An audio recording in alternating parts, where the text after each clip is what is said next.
আমার এই ওয়াজ শুনে তো কি কেমন লাগবে কলিজা জ্বালা পোড়া করবে। হচ্ছে আপনারা যে আয়না ঘরে রাখছেন ভাল লাগে নাই?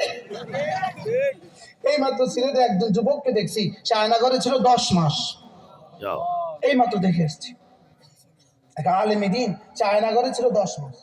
আমি বেশি দিন ছিলাম না, আমার দুর্ভাগ্য 6 দিন পর আমার বের করে দিছে। 6 দিন আয়না ঘরে রেখে পরে জেলে দিয়ে দিছে। কি বলছি বলেন? রোজার হক আদায় করবো তো ইনশাল্লাহ। গরিব দুঃখীদের দিকে খেয়াল রাখবেন ইনশাল্লাহ, বলেন ইনশাল্লাহ। যাকাতের কাপড় দিবেন, কাপড় দিবেন তো আপনি যে কাপড় পরেন সেই কাপড়টা দিবেন। এবার আসতে ইনশাল্লাহ কর। যাকাতের জন্য চাল দিবেন, আপনি যে চাল খান সেই চাল দিবেন। হ্যাঁ ঠিক আছে না ইনশাল্লাহ? আল্লাহ আমাদের সকলকে কবুল করেন।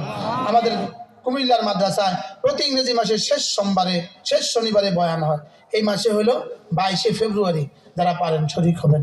প্রতি রমজানের শেষ দশকে আমাদের মাদ্রাসা আলহামদুলিল্লাহ 5 তলা মসজিদে যদ্দূর জায়গা হয় এদ্দূর ইতিকাফ হয়। যদি কেউ সুযোগ থাকে শরীক হবেন। আমাদের সিলেটের মাদ্রাসা শাহফরান মাদ্রাসা প্রতি ইংরেজি মাসের 3 নম্বর শনিবারে জোহর থেকে আয়শা জিকিরের মজলিস হয় কল্লগ্রাম। যদি কেউ সুযোগ থাকে শরীক হবেন।